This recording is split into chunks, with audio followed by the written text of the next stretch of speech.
Join us on a journey of discovery with Dr. Elliot Swartz, principal scientist specializing in cultivated meat at the Good Food Institute.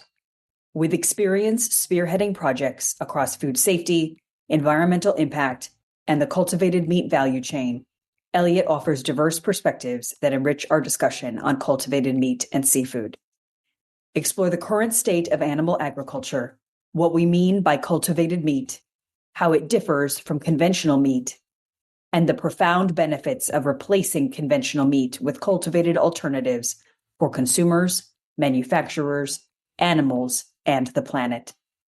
Discover how alternative seafood reduces health risks, improves efficiency, production, and the supply chain, and why these breakthroughs hold tremendous promise for marine ecosystems, human health, and sustainability. Gain insights into opportunities and challenges facing the cultivated meat industry, the role of open access research, and how various stakeholders can support this transformative field. Explore inspiring case studies showcasing how the Good Food Institute supports organizations in addressing these challenges innovatively, potentially shaping the future of food sustainability.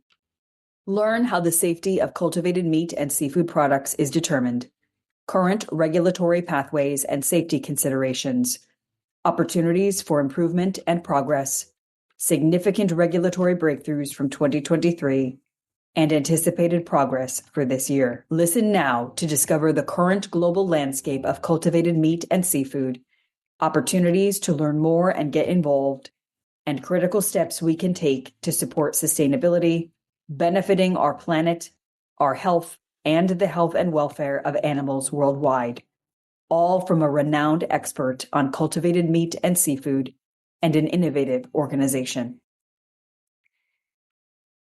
Hello, and thanks so much for joining. I'm very excited that Dr. Elliot Swartz, principal scientist of cultivated meat at the Good Food Institute, is here with us today. Elliot, thanks so much for joining. Can you tell us a little bit Thanks about for having me, Erin. Wonderful. Really Sure. Yeah. So my work at GFI is basically focused on understanding what are the technical and economic bottlenecks that are facing the cultivated meat industry. And so while we don't have research labs ourselves, we dive really deeply into how the technology is being developed, what it might look like in the future, and what is preventing it from basically entering the marketplace at scale successfully. Fantastic. I think for our listeners, it'd be great to talk a little bit about the context for your work. Can you tell us about the current state of animal agriculture, including things like land use and efficiency, what we mean when we're talking about cultivated meat, and how cultivated meat differs from traditional meat? Sure. Yeah, it's a good starting point. So humanity right now produces and consumes a lot of meat. So the numbers right now are nearly 500 tons meat and seafood are consumed annually. And this is beginning to have quite the toll on the environment and on other sort of climate related elements. For instance, producing all of this meat basically uses about 75% of the world's agricultural land.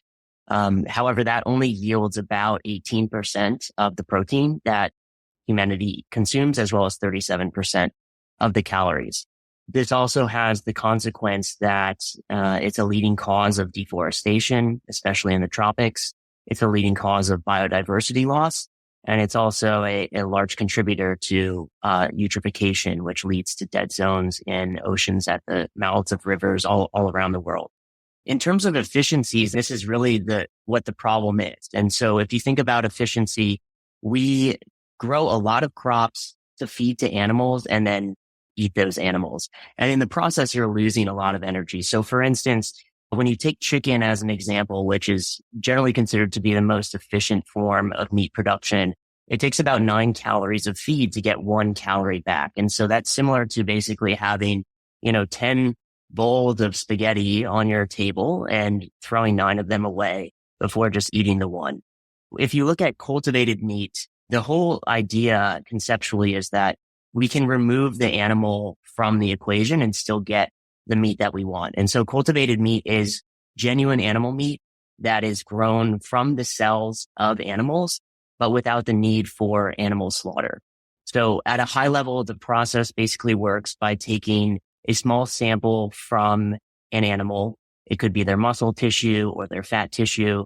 It could be a living animal, or it could be an animal that was recently slaughtered, which might be important for some religious considerations like halal, for instance. But nevertheless, those cells can be taken back into the lab. Those cells can be selected for the types that you want, or the types that basically can create meat, which is muscle, fat, and connective tissue.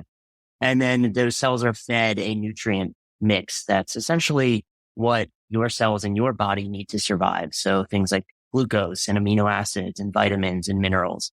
And they're grown in a vessel that's a stainless steel tank that is similar to what you'd find in like a brewing facility. And growing those cells at larger scales essentially allows you to produce a large amount of them. At some point, those cells can be turned into muscle, fat, or connective tissue, and then combined into a final product that is basically very similar or replicates the sensory and nutritional profiles of conventional meat.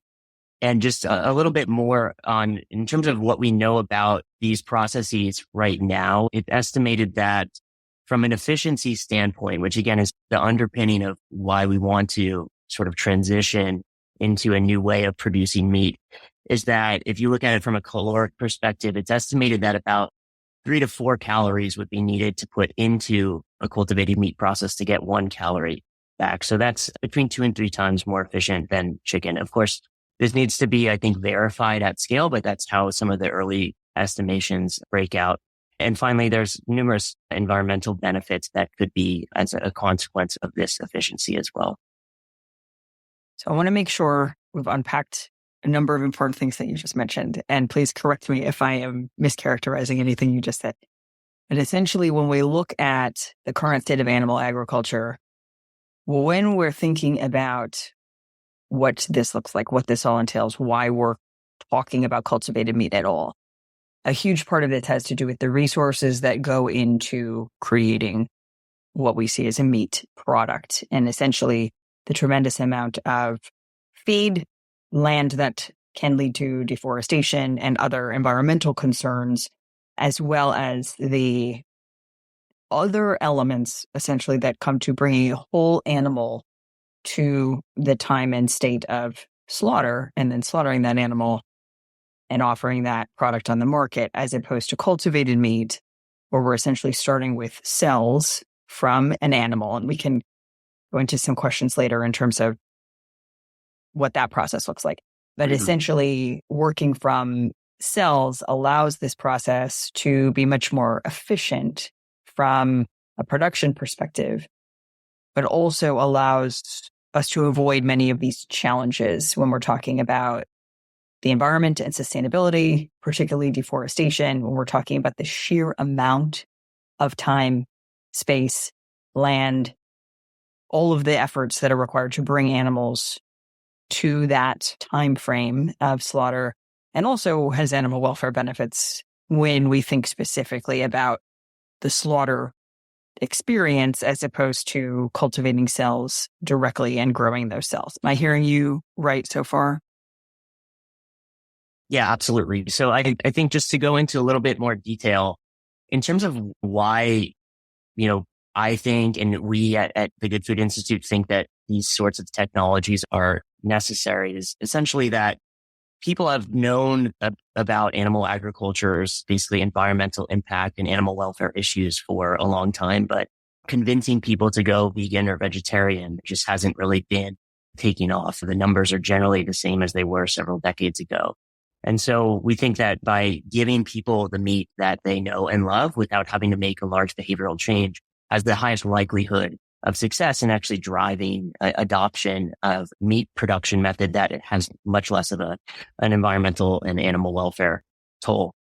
It's also worth mentioning that the numbers that I stated are today's numbers, but the population continues to grow. And as countries increase their incomes, their diets tend to shift towards more meat heavy diets. And so it's predicted that by the year 2050 that we might actually need about 70 to 100% more meat production. And so while the situation's already pretty bad in terms of what animal agriculture's toll is, it's predicted to get worse, like nearly double in the next few decades without any sort of mitigation in place.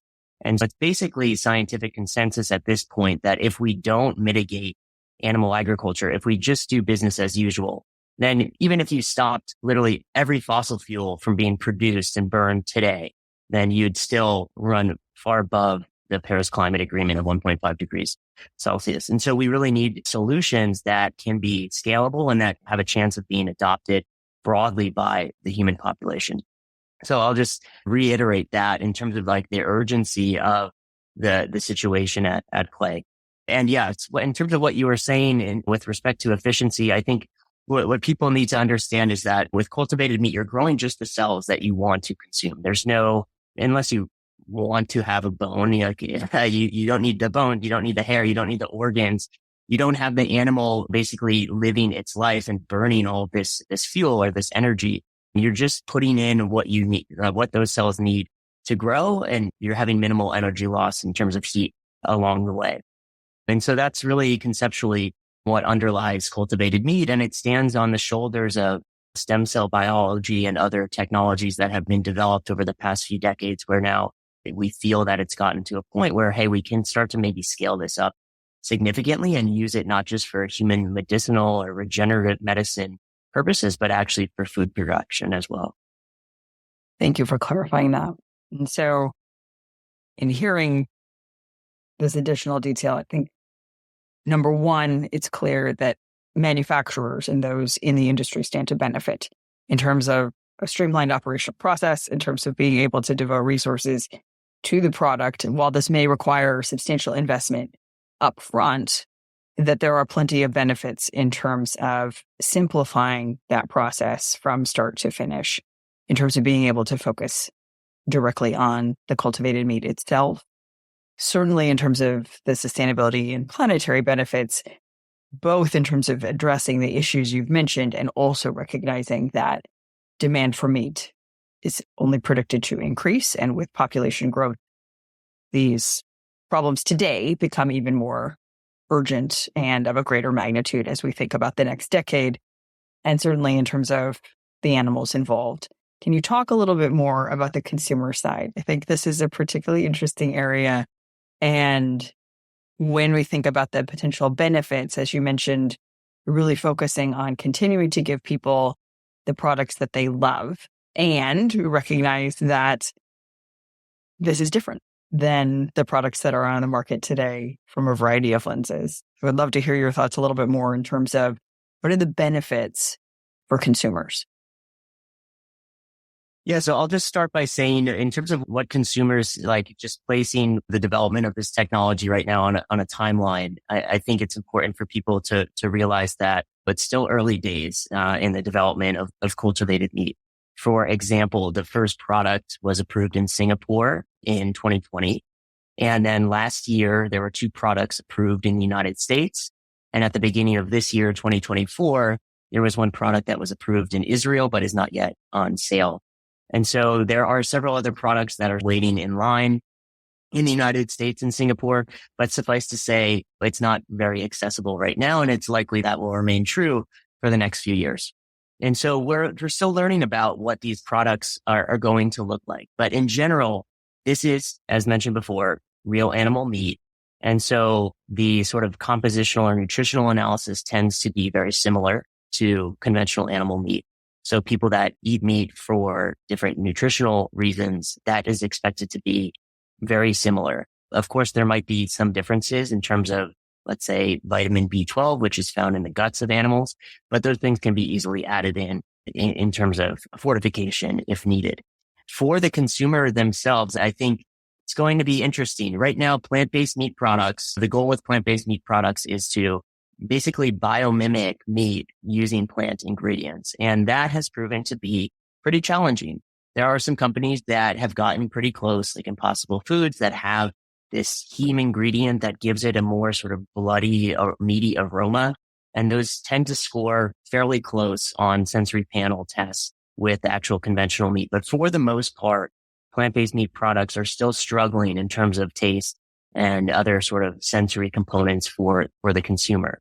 Now, that tends to get flipped on its head when cultivated meat is involved. And of course, we don't have that much data on this yet, but in terms of anecdotal experience from people that I've talked to, as well as personal experience with trying these products, tasting really becomes believing, because once you have those actual animal cells in the product, then you really begin to be convinced that this is meat, because it is. So I think that's going to be most interesting in terms of a lot of people might look at this in terms of food neophobia, and this is interesting. This is weird. This is new, but I think tasting is really going to be believing for a lot of consumers.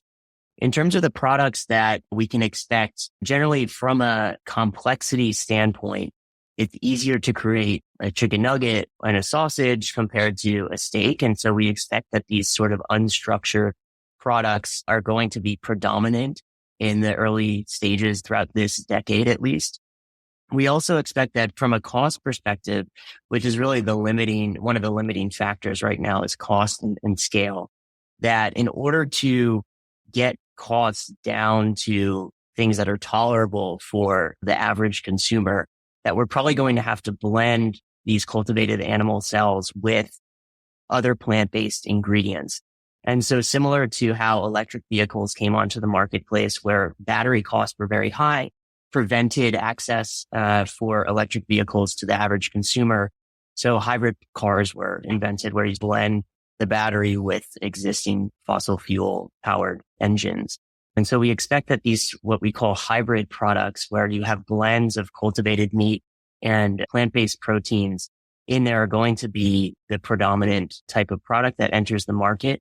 And that essentially this might allow us to combine the best of both worlds right now, which is that, let's say if you take animal fat, which has a lot of the sort of sensory elements and taste elements that meat contains, and you add that to an otherwise plant-based meat product that is fairly good on texture, but maybe struggling in the taste department, then you can create these hybrid products that get you very much closer to what the real meat experience is for the consumer. And so that, I think, is what we expect over the course of, let's say, this decade in terms of the types of products that will be entering the marketplace.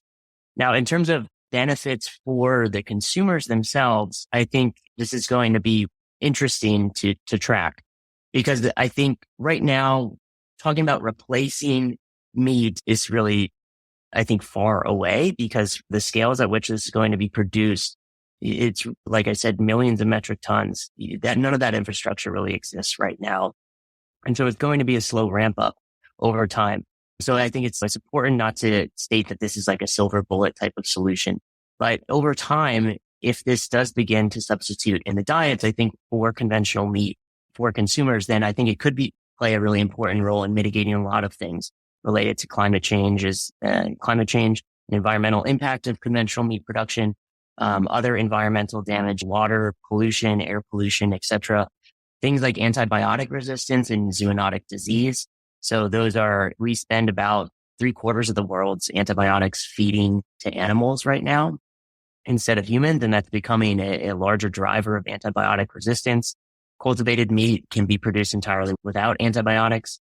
And so that alone is, I think, worth pursuing just in terms of the potential benefits. Zoonotic disease, right now we have a pathogenic avian flu that's spreading into dairy cattle throughout the United States and around the world. Different mammalian species are being infected, and so it can easily cross barriers into humans, and has in some cases already. And so we are really sleepwalking into the next pandemic by continuing to grow animals in very confined conditions. And of course, cultivated meat basically takes that risk down to zero. And then finally, one thing that I think not a lot of people think about is this is produced in a very controlled and basically what we call aseptic environment. And so the amount of pathogenic bacteria that is, this exposed to these products, things like E. coli or Salmonella or Campylobacter, these sort of enteric bacteria that lives in animal guts, those are completely out of the equation. And so foodborne illness is expected to be very low. You can have shelf lives potentially with these products that are much higher, which could impact how products are transported, the cold chain, getting products into inland areas, having fresh seafood in the middle of the country. So all these sorts of things can provide, I think, unique benefits to consumers. But of course, that this is all going to have to play out over many years.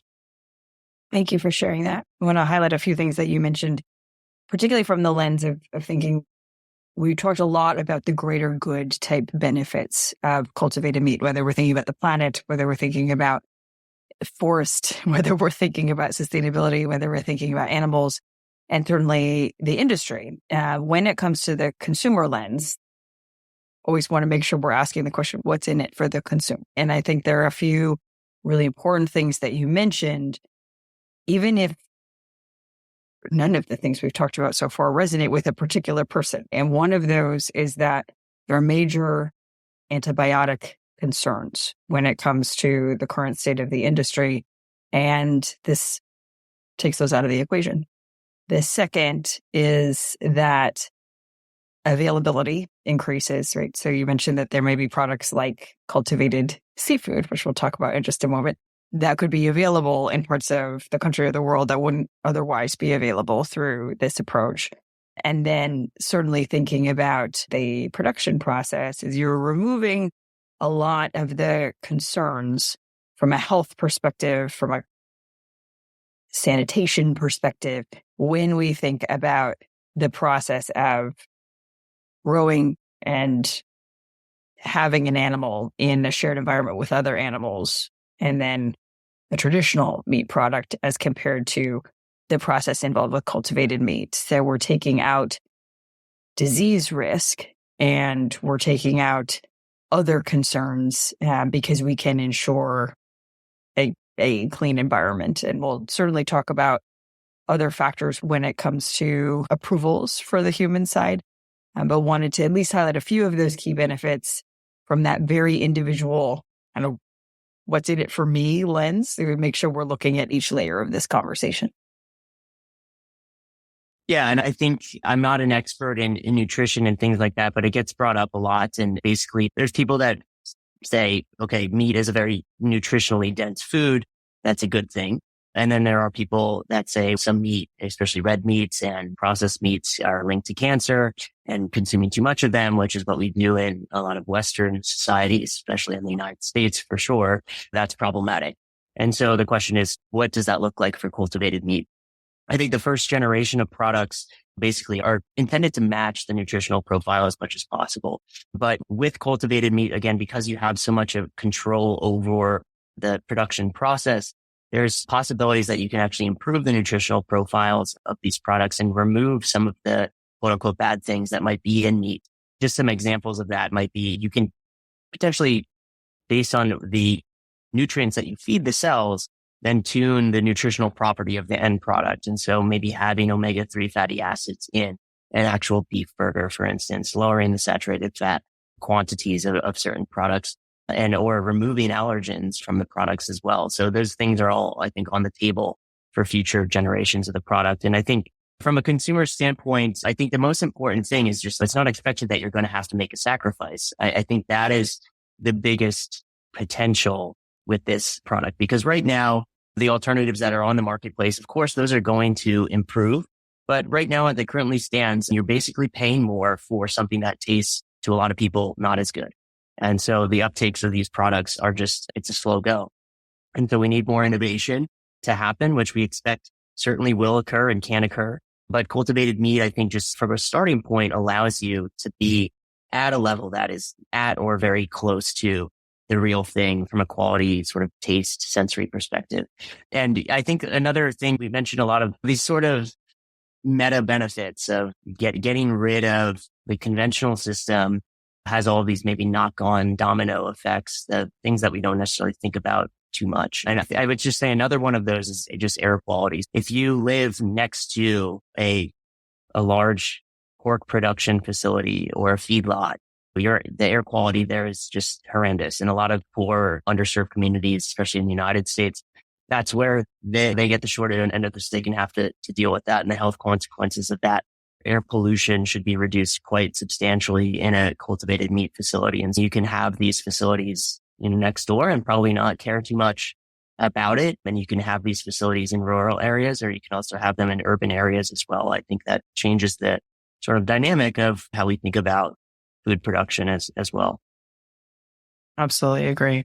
I think there are a number of different documentaries that help to speak to things you mentioned, including The Smell of Money. We can include some of those links for those that are interested in learning more about the concerns from a human health exposure perspective and that lived experience. I think that helps to better understand some of these situations at a more individual level, is to really be able to understand some of those individual stories of what it's like to live near a place where pigs are being raised and slaughtered, and what those environmental concerns are for those in the geographic area, what that means in terms of equity, what that means in terms of human health concerns, really major problems that I think many of us may only learn about when we have a chance to understand these from a documentary or a news story perspective. So thank you so much for sharing that. Want to ask one last question here in terms of the different stakeholders that stand to benefit before we switch gears into seafood. And that is related to a question that had come up in a previous podcast with Dr. Freda Langford. And I would be remiss if I didn't ask this question, because it has to do with the animal lens that we've touched on briefly. And that is coming down to the cell process. So I'm paraphrasing what Dr. Langford had mentioned. When we think about the animal welfare side of this, a big question has to do with what's the process we're following for getting those cells?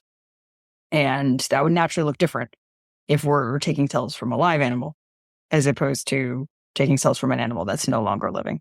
Can you touch briefly on where the state of the cell process is today and where you see it going? Sure. Yeah. I'll try not to go too deep into the complexities, because there's a lot of different cells that companies are using in the industry, and obtaining those can look differently depending on what you're getting. A cell, the easiest way to think about it is that a cell can come from a biopsy, and a biopsy can be done generally under like local anesthesia. So you might take a little muscle puncture or skin puncture from an animal. You could even take a blood draw or a cheek swab and then turn those cells into stem cells using technology that received a Nobel Prize a couple of years ago. And so it can look a little different, but generally speaking, unless you're taking from an extremely juvenile animal, which in some cases you might want to do because those cells tend to be more proliferative. If you're taking from an animal that's any substantial size, that animal can just go on and live its life and basically like nothing really happened. The size of the biopsy that you need is maybe something around like a sunflower seed or something like that, depending on what you're trying to obtain. And again, you can take it from cutaneous muscle or fats, etc. So there's a lot of different ways to do that. And there's a lot of literature on different protocols. And so there's not really a one size fits all approach. It's going to be dependent on the cell type you're looking to acquire, the type, size of the animal, the location of the biopsy could actually matter in terms of the quality of the cell that you're obtaining. So a lot of this is in development, but we've been biopsying animals for quite a number of years. And so I think from a technology standpoint, it's relatively well understood. And I think a lot of people also don't necessarily understand that you don't really need like one animal. That's really all you need. These cells, what can basically adopt a phenotype, what's called immortalization. Cells can actually proliferate indefinitely in culture. And so you can actually feed the world with a single biopsy of cells, as long as those cells become immortalized. And there's different ways to immortalize a cell. Some of those ways include what we call spontaneous immortalization. After serial cell culture over time, cells can just acquire the ability to essentially divide indefinitely. And that is that's the predominant way that companies are producing cultivated meat today and intend to produce it in the future. And that basically would prevent you from needing to go back and biopsy an animal.